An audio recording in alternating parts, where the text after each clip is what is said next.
அஸ்ஸலாமு அலைக்கும்.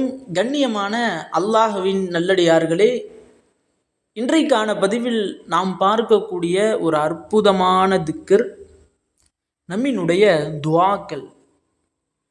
12 மலக்குமார்கள் நம்மினுடைய துஆக்களை எடுத்துச் செல்வதற்கு போட்டி போடக்கூடிய, இன்னும் நம்முடைய ரிசுக்கில் அபிவிருத்தியையும், இன்னும் நம்மினுடைய குடும்பத்தில் செல்வத்தில் பரக்கத்தையும் அள்ளித்தரக்கூடிய ஒரு அற்புதமான திக்ர். இந்த ஒரு காணொளியில் இந்த திக்ரை பார்க்கக்கூடியவர்கள் இந்த காணொளியை முழுவதுமாக பாருங்கள்.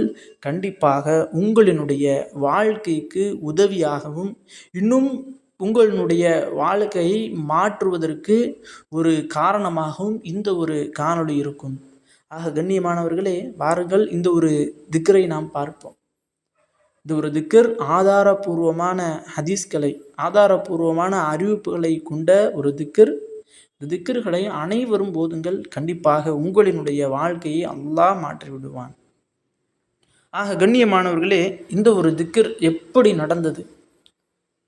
ஒரு தடவை நபி ஸல்லல்லாஹு அலைஹி வஸல்லம் அவர்கள் சஹாபாக்களுக்கு தொழுக வச்சுக்கிட்டு இருக்காங்க. இப்போ தொழுகை வச்சுக்கிட்டு இருக்கும்பொழுது தொழுகையில் ஒரு சஹாபி யதார்த்தமாக ஒரு திக்ரை ஓதிடுறார், ஒரு சின்ன திக்ரை ஓதிடுறார். அங்கே தொழுதுகிட்டு இருந்த சஹாபாக்கள்லாம் குழம்பி போயிடுறாங்க. தொழுகையில் இப்படிலாம் ரசூல்லா சொல்லவே இல்லையே, என்னடா இவர் இஷ்டத்துக்கு ஏதோ ஓதிக்கிட்டு இருக்காரு அப்படின்னு சஹாபாக்கள்லாம் குழம்பி போயிடுறாங்க. அப்போ தொழுகை முடித்த பிறகு ரசூல்லா கோபத்தில் எந்திரிச்சு அந்த திக்ரை ஓதி காட்டி, இதை யார் ஓதுனது அப்படின்னு அதட்டுறாங்க சஹாபாக்களை பார்த்து மஸ்ஜிது நபவியில். அப்போ சஹாபாக்கள்லாம் பயத்தில் பார்க்குறாங்க ரசூல்லாவை. இன்னும் அந்த திக்ரை ஓதி அந்த சஹாபியும் பயந்துக்கிட்டு உட்காந்துருக்காங்க. ரசூல்லாட்ட சொன்னாலும் சொல்லலாட்டியும் பிரச்சனை, சொன்னாலும் ஏதாவது சொல்லுவாங்களோ அப்படிங்கிற அந்த பயத்தில் அந்த ஒரு சஹாபியும் உட்காந்துருக்காங்க. அப்போ என்ன செய்கிறதுன்னு தெரியாமல் கடைசியாக அந்த சஹாபி ஒத்துக்கொள்கிறாங்க.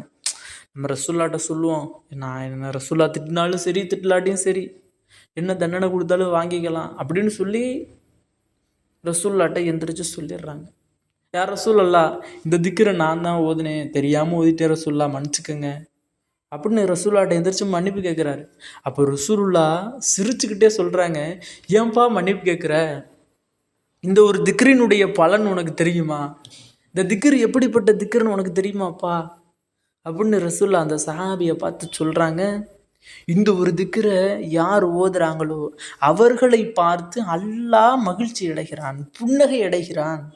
இன்னும் இந்த ஒரு திக்ரை யார் ஓதுறாங்களோ அவர்களுக்காக வேண்டி அல்லாஹ் 7 வானங்களினுடைய வாயில்களையும் கதவுகளையும் திறந்து அந்த வாயில்களின் மூலமாக ரிசுக்குகளை அல்லாஹ் வழங்குகின்றான்.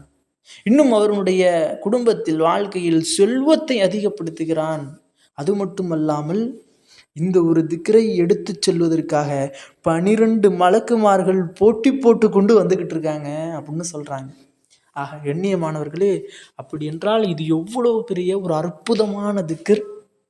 இந்த ஒரு திக்ரை நாம் ஓதி அல்லாஹ்விடத்தில் நாம் என்ன துவா கேட்டாலும் அந்த துவாக்களை எடுத்து செல்வதற்கு 12 மலக்குமார்கள் அடித்து கொள்கிறார்களாம். நான் தான் எடுத்துகிட்டு போவேன் அப்படின்னு 12 மலக்குமார்கள் சண்டை போட்டுக்கிட்டு எடுத்துகிட்டு போகக்கூடிய ஒரு திக்ர். அது மட்டும் அல்லாமல் நம்மினுடைய ரிசுக்கில் அபிவிருத்தியை அதிகப்படுத்தி தரக்கூடிய ஒரு திக்ர். கண்ணியமானவர்களே, நம்மினுடைய ரிசுக், இன்னைக்கு ரிசுக்கு அல்லாஹ் ஒருவனால் மட்டும்தான் வழங்க முடியும். அல்லாஹ் ஒருவன் தான் நமக்கு ரிசுக்கை தர்றான். ஆனால் 7 வானங்களினுடைய வாயில்களிலிருந்து ரிசுக்கு வருது அப்படின்னு சொன்னால் அது எவ்வளோ பெரிய ஒரு சிறப்பிற்குரிய விஷயம். இன்னும் நம்மினுடைய துஆக்கள் கபூலாக்கப்படுகின்றது. அது மட்டும் அல்லாமல் இந்த ஒரு திக்ரை ஓதுறவங்களை பார்த்தா அல்லாஹ் புன்னகை அடைகின்றான், மகிழ்ச்சி அடைகின்றான். எந்த அளவுக்குன்னா, ஒரு காணாமல் போன ஒரு மனிதர் திரும்பி கிடைத்த பிறகு அவரை பார்த்து எவ்வளவு சந்தோஷமாக இருக்குமோ, ஒரு புன்னகையாக இருக்குமோ, அது போன்று அல்லாஹ் மகிழ்ச்சி அடைகிறான். யார்? இந்த ஒரு திக்ரை ஓதுறவங்களை பார்த்து. இன்னும் இந்த ஒரு ஹதீஸ் ஆதாரபூர்வமான ஒரு அறிவிப்பு. ஆக கண்ணியமானவர்களே, அப்படிப்பட்ட அந்த ஒரு அற்புதமான திக்ர் என்ன அப்படின்னா, அல்லாஹு அக்பர் கபீரா வல்ஹம்துலில்லாஹி கசீரா வ சுபஹானல்லாஹி வபிஹம்திஹி புக்ரத்தம் வ அசீலா என்ற இந்த ஒரு தக்பீர் தான்.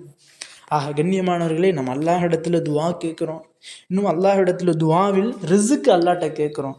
நாம் எப்போதும் கேட்பது போன்று இல்லாமல் இனிமேலாவது இந்த ஒரு திக்ரை ஊதி நம்ம கேட்கலாமே.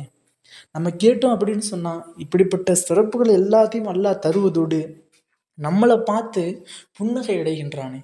ஆக கண்ணியமானவர்களே, இனிமேலாவது இது போன்று நாம் நம்மினுடைய துவாக்களை கேட்பதற்கு முன்பு, நம்மினுடைய துவாவில் ரிசுக்கை கேட்பதற்கு முன்பு இந்த திக்ரை ஓதி நாம் அல்லாஹ்விடத்தில் கேட்போம்.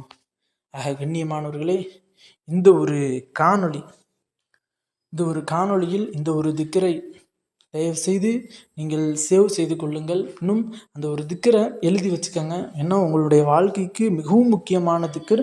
அது மட்டும் இல்லாமல் இந்த ஒரு திக்கரினுடைய தமிழ் என்னன்னு சொன்னால் அல்லாஹு அக்பர் கபீரா, அல்லாஹ் மிகப்பெரியவன், வல்ஹம்துலில்லாஹி கசீரா, அனைத்து புகழுக்குரியவனும் அல்லாஹ் ஒருவன் தான், அதிகமான புகழுக்குரியவனும், சுபஹான் அல்லாஹி பரிசுத்தமானவன், சுபஹான் அல்லாஹி வபிஹம்திஹி புக்கரத்தம் வ அசீலா, அல்லாஹ் தான் மகத்துவம் வாய்ந்தவன்.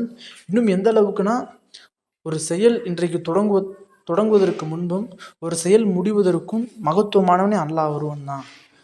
ஆக கண்ணியமானவர்களே, இந்த ஒரு திக்கரை அதிகமாக ஓதுங்கள். நாம் அனைவரும் அதிகமாக ஓதுவோம். நம்மினுடைய ரிசுக்கிலும் அல்லாஹ் அதிகமான பரக்கத்துகளை ஏற்படுத்தி தருவானாக. ஆமீன் என்று துவா செய்தவனாக இந்த ஒரு பதிவை முடித்துக்கொள்கிறேன். இந்த பதிவு பிடித்திருந்தால் ஷேர் செய்யுங்க, லைக் செய்யுங்க, கமெண்ட் செய்யுங்க, மறக்காமல் துவா செய்யுங்க. அஸ்ஸலாமு அலைக்கும் வரஹ்மத்துல்லாஹி வபரகாத்துஹு.